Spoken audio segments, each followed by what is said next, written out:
Trade war, U.S. and China relations on brink over explosive documents.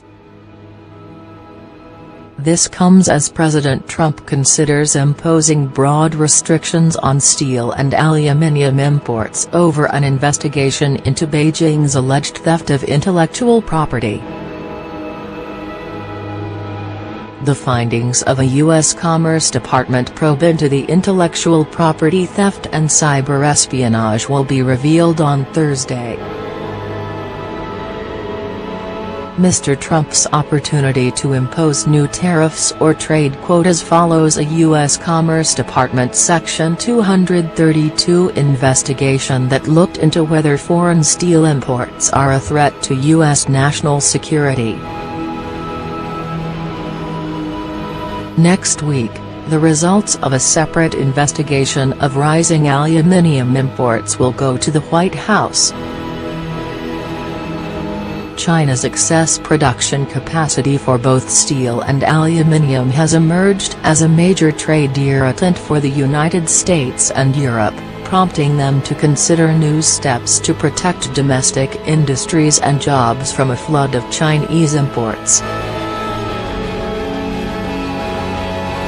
Stories from Beijing last week suggested China could cut off purchases from U.S. treasuries if tensions escalate further. Officials in Beijing were said to be angered by the U.S. blocking Ant Financial's purchase of MoneyGram, and pressuring AT&T into abandoning its deal to sell Huawei's Mate 10 smartphone in the U.S. over espionage concerns. David Russett, former U.S. Assistant Secretary of State for East Asia, told The Telegraph, "The warning signs that some sort of tough trade action by the Trump administration are unmistakable." A national security strategy report, issued before Christmas, named China, along with Russia as a rival seeking to challenge American power, influence and interest, attempting to erode American security and prosperity.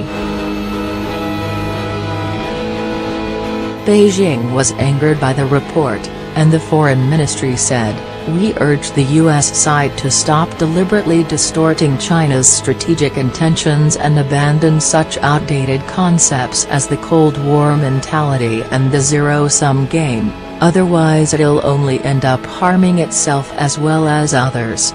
China's excess production capacity for both steel and aluminium has emerged as a major trade irritant for the United States and Europe, prompting them to consider new steps to protect domestic industries and jobs from a flood of Chinese imports. Meanwhile, China reported on Friday that exports and imports growth slowed in December after surging in the previous month, adding to signs of ebbing economic momentum as the government extends a crackdown on financial risks and factory pollution.